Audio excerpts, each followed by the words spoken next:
Good morning and welcome to Live at the Legislature, where every week we talk about what's going on at the state capitol. For the House majority portion of the show today, we have Representative Henry J.C. Aquino, who represents District 38, Waipahu. Representative Aquino is also chair of the House Transportation Committee. Good morning, Representative. Hi, good morning, James. Good to see you. Well, we have about 1 week left in the 2021 legislative session. And as chair of the House Transportation Committee, could you give our viewers an idea of what important bills have moved through your committee this session? Thank you, James. And yes, we are in the thick of things during conference. There's a bunch of important House and Senate bills that we've gone through. But here's some of the ones I'd like to highlight. House Bill 552, which basically authorizes EV, electric vehicle adoption goals for the state, all the state agencies in less than 10 years. I think it's important really for government to kind of lead the way in this. Another bill really is House Bill 333, which is our peer-to-peer regulatory framework bill, as well as Senate Bill 1401 and 1402, which is basically complete streets reporting, just so that we can get a better handle on that. So these are some of the bills that we are working on right now. Complete streets recording, is that the red light bill? Is that what that's called? No, it's complete streets reporting requirements for DOT to look at how we can better utilize the funding for complete streets in our communities. I see. Oh, yes. Well, with that said, what are some of the critical transportation needs in our state? Well, right now, I mean, you can name a whole bunch of them, really. I think some of the bigger needs are really just transportation projects that increase traffic capacity throughout our state. That's one. I think further improvements for our roadways and our bridges are another. Really planning for resiliency and adaptation for our airports and harbors, very key infrastructure pieces for our whole entire state. In addition to public transportation options such as rail. I mean, obviously there's some concerns regarding that project, but I think it's still important to have that project be seen through. Yeah, infrastructure doesn't stop. It always needs to be renewed. And yeah, I mean, especially James. I mean, recently we've gotten our grade regarding our infrastructure system statewide, and passing grade nonetheless. But still, I think the state and its residents and our visitors would really like to see our grade improve over time. So, a D plus is something I think that we have a lot of room to improve. Yeah, I would say so. And on that subject, with the President Biden's American Jobs Plan, which many people think of as a infrastructure plan, do you think that's going to be a significant help in Hawaii? Is that going to help us get back to a place where we get a better grade in infrastructure? I really hope so, and I think that's the hope. Speaking with Senator Schatz last week, I mean, he highlighted a whole bunch of different industries and areas that we can really improve on, that the plan is hoping to address. Not just transportation infrastructure, but improvements and increasing housing for all of our residents. Clean energy industry. Really moving forward in the clean transportation. As well as broadband availability. I mean, I think COVID has really highlighted that void that I think that this plan would really try to bolster. So those are some of the things that are all big pluses for our state. Obviously, we'd like to see, these things happen. I know it's a work in progress, but I think that's some of the things that we can expect. Yeah, it's not just potholes. It's the bigger picture. It's how we can make our country back up to the infrastructure it used to have. Well, I wanted to talk a little bit about your community, District 38 Waipahu. What bills have been introduced this session that are going to benefit the residents in your community? Thank you for that question. I mean, our community, like many others throughout our state, has been impacted by the pandemic. And, a lot of our mom and pops in our community have been tremendously impacted. So, co-signing that the commercial rent relief bill, which I think is still in play, is, I think it's going to be really beneficial for not just some small businesses, but the people that they employ, which is, all of our residents. So I think that would tremendously benefit my community as well as many others. There's a few resolutions that I introduced specific to Waipahu. There's a certain resol that was adopted that asks our city partners, DTS, Department of Transportation Services, to increase traffic calming throughout different key areas of Waipahu. This was an issue that's been brought up numerous times by residents, especially in areas where there's a good number of senior housing as well as some schools. So we just wanted to make sure that we can make our roadways safer for all users in those key areas. There was also a resolution that myself and the Waipahu delegation had introduced looking at making improvements to the Waipahu Town Core, specifically Hans Larange Park, which is right in the heart of my district and the community of Waipahu. And, I think like many other communities, we faced, just tremendous impacts regarding homelessness. And because the park has been closed for a few years now, that's really a place where we're seeing a lot of activity there. So I think making those improvements to really highlight a big cultural and historical asset to our community would be beneficial, not for just residents, but people that visit our community. That park is really a asset, and I really say that because, a lot of different folks come to the park to play baseball. At one point in time, there was a winter baseball league. Hawaii Pacific University and high school leagues and other baseball leagues, they have utilized the park. So I just really feel that these resolutions would be truly beneficial to our community. And it's really just trying to work out our partnerships with the city. Sounds good. I've been out there playing baseball myself and look forward to that revitalization. Well, thank you very much. It's been great hearing from you this morning and having you as a guest on the show. Thanks, James. Thank you, everybody. And for all of you viewers in Olelo, thank you for joining us. We'll see you again next week. Aloha. So what do you see? A community that is engaged, empowered, a place where free speech is alive and well. Tell me more. For 30 years, thousands of local people on TV sharing their stories, culture, and viewpoints uncensored. Uncensored? Where can that be? Right here, my son. Wow! Isn't it time to empower your voice?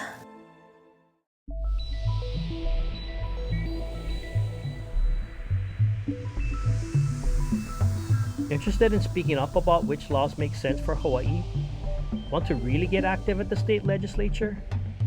Make sure that you've set up an account on the legislature's website, capital.hawaii.gov. All that's required is an email address. Then you can receive email hearing notices for specific bills or for certain committees, or submit written testimony and sign up to testify remotely, or set up a measure tracking list to keep on top of bills you're interested in. Need help? Contact the Public Access Room at 808-587-0478 or par@capital.hawaii.gov.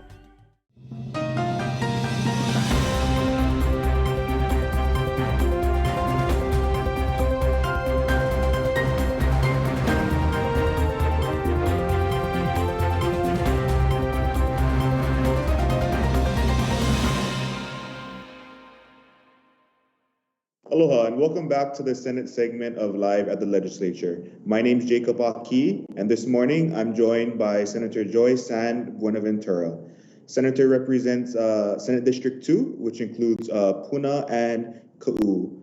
Senator San Buenaventura is also the chair of the Senate Committee on Human Services. Senator, thank you for joining us this morning. Aloha, Jacob. Senator, as we near the end of the legislative session, we're at the point of the session where we call conference. And over the past couple of weeks, you've been pretty critical in, getting some emergency funds over to the Department of Human Services. Can you talk about that? Yes. So one of the critical bills that we have fast-tracked, I'm really thankful that both chambers have fast-tracked, is SB 1127, which is the emergency appropriation for general assistance benefits.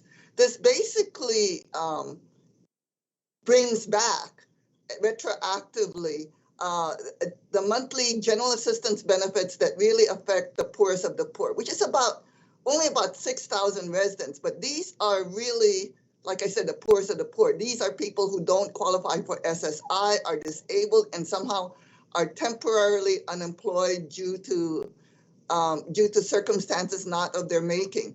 And what was critical about this was that I was surprised the Department of Human Services did not raise the alarm that they were out of money, and that's the reason why they cut the benefits until we heard about it in the news. So as soon as we heard about it in the news, I'm really thankful that leadership on both houses fast-tracked this bill, and we were able to hopefully get to the governor in time so that the monthly benefits can be retroactively be given back as of the May payment. So yeah, that is SB 1127. Thank you. During these tough economic times, these types of services are critical to many in our state. Can you talk about, those benefits, and how critical it is, especially for those living in your district? Yes. So, a lot has been said about unemployment insurance, a lot of poor monies. Those are monies that were needed for people who are suddenly unemployed because of the stay-at-home orders and the decrease in gathering that closed restaurants and bars and basically a lot of venues that we took for granted that our society, our community really needed. So there was a huge increase in applications for SNAP, which are food stamps, which are general assistance, which I had talked to you about, and also just plain services in general. Mental health really took a deep dive because we are social creatures by habit, and having to stay at home, even though we are binging on Netflix, and trying to Zoom, that isn't enough. And then what has also been shown is that there has been a huge increase in broadband usage because, that's the only way we could socialize is through Zoom, through Facebook, through FaceTime.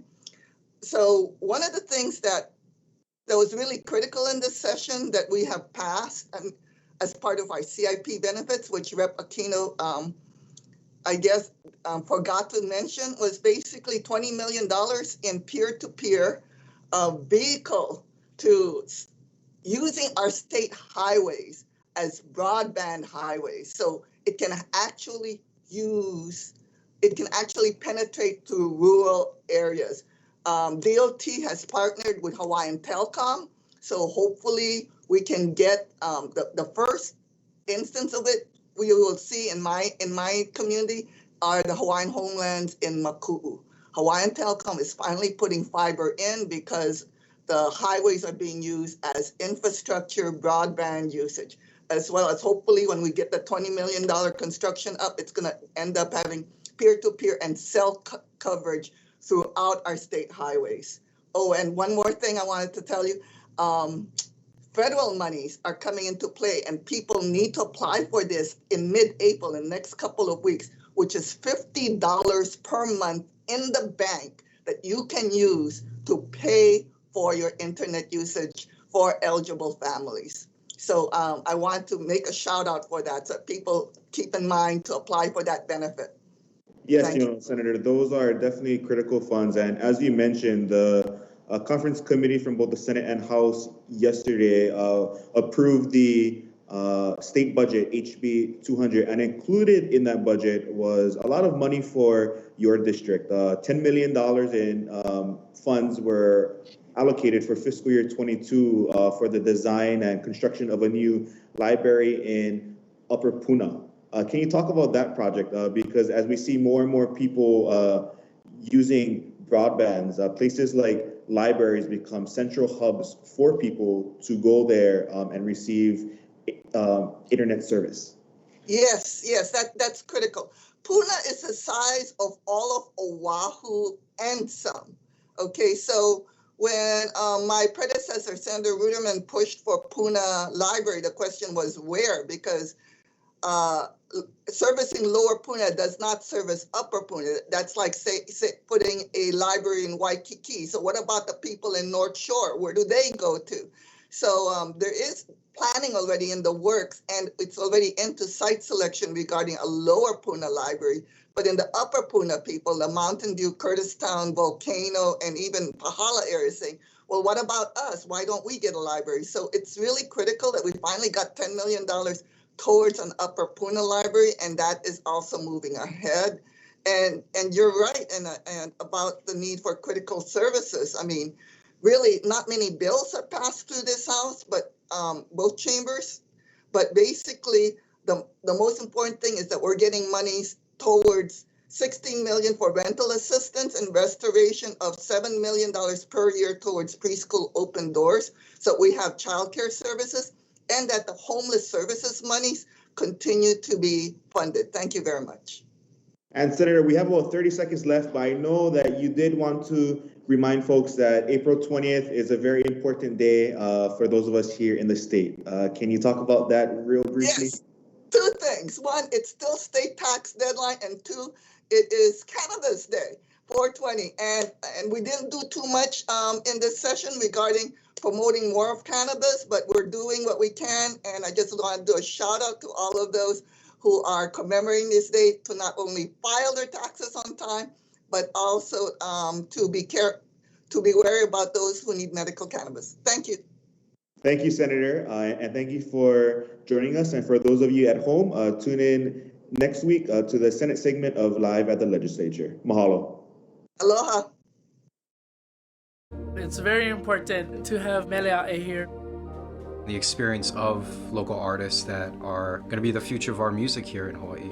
There's a huge music scene that is pretty underground. This is a great platform to get seen. All genres that exist are out here, and there's people that love it and that are making it. That gives us as young and even older musicians an opportunity to share our music that we never ever had before. Your government needs you. The Hawaii State Legislature is encouraging citizens to get informed and involved. With thousands of bills introduced every year, it can be hard to keep up on the issues that matter most to you. Located on the 4th floor of the state capitol, the public access room is filled with knowledgeable and friendly staff to help you. This is your Hawaii, your state capitol. Get informed, get involved, and get the government you want.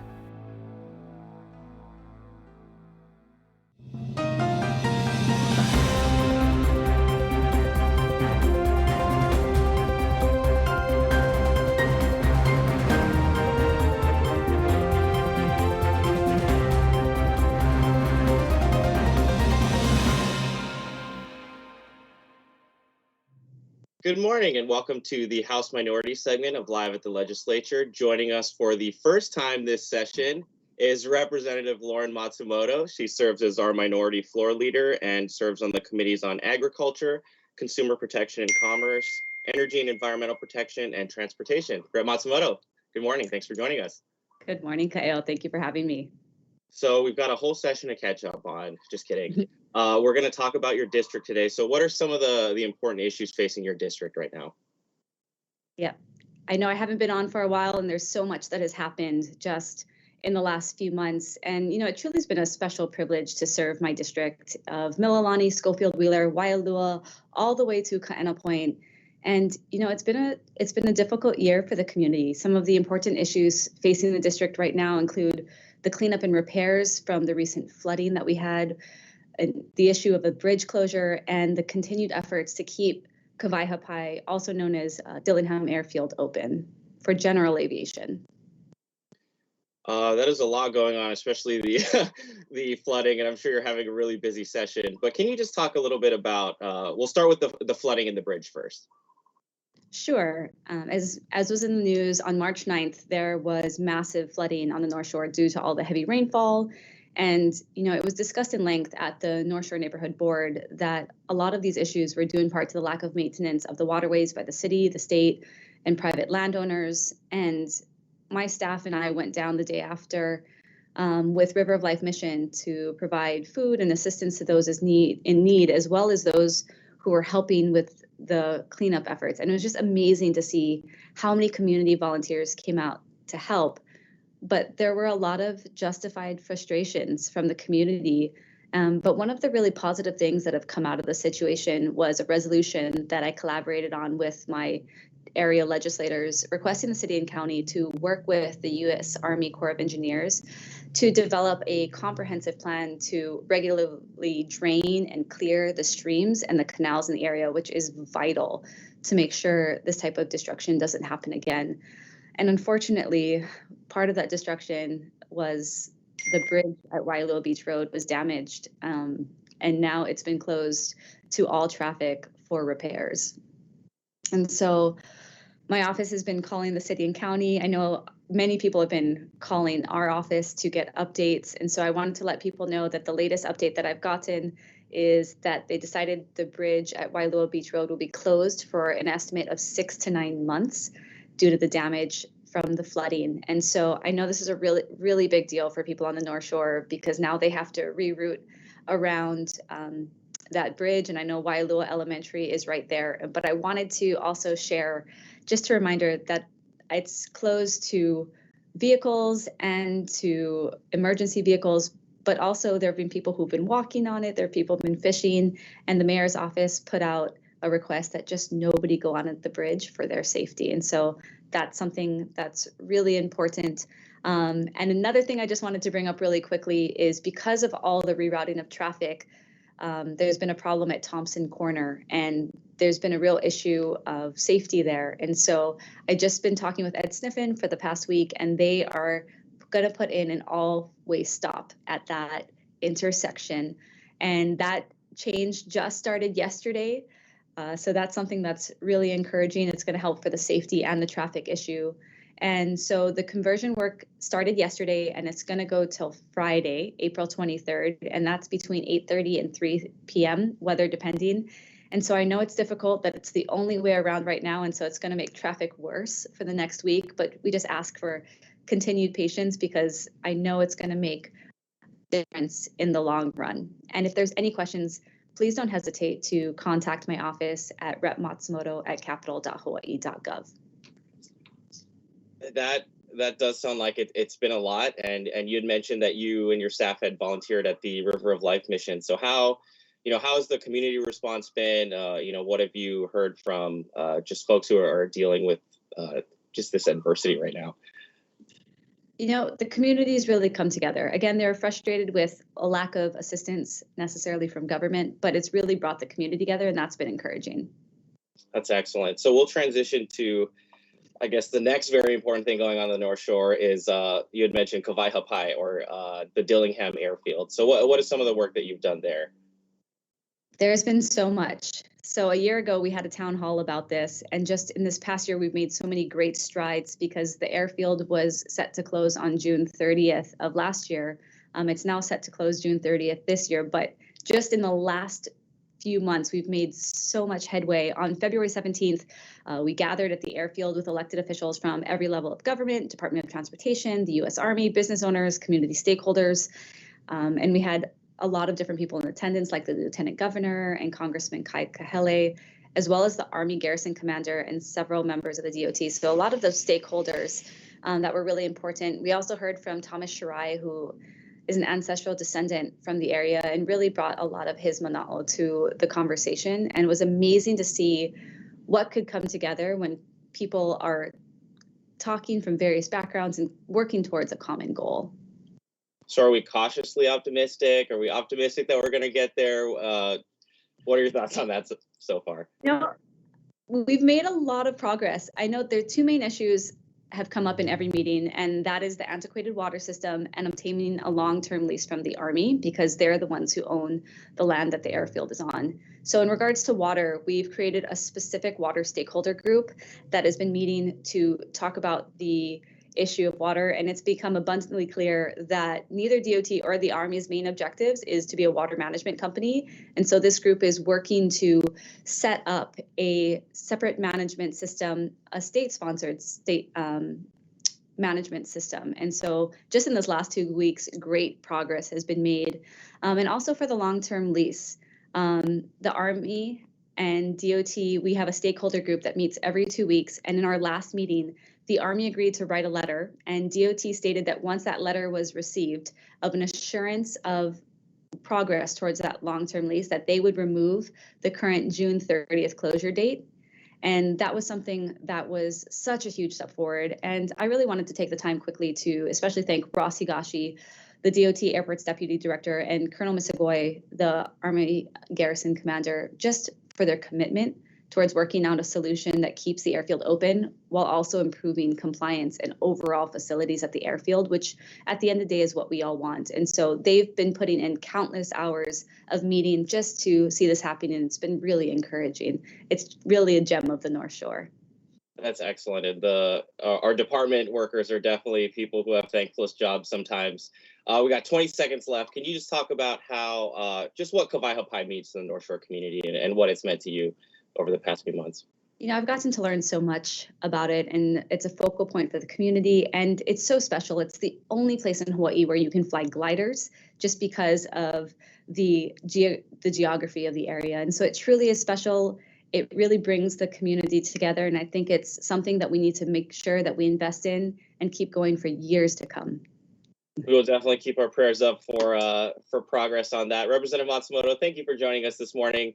To our crew at Olelo, thank you for all the work that you put into this program, and we will see you next week on Live at the Legislature. Aloha. Aloha.